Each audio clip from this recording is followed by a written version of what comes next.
How to fix your Valorant rank not updating. So let's get straight into the video. The first thing you want to do is simply check your match history, make sure that the match is completed and recorded, wait a few minutes and check again later by going into career match history.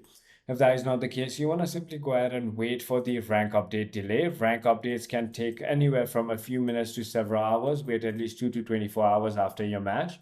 If that doesn't work, you want to simply go ahead and try restarting the game and the Riot Client and check your internet connection and use a stable and fast internet connection. If you're using any kind of VPN or proxy, simply go ahead and disable those. You can also go to status.riotgames.com and check the Valorant server status.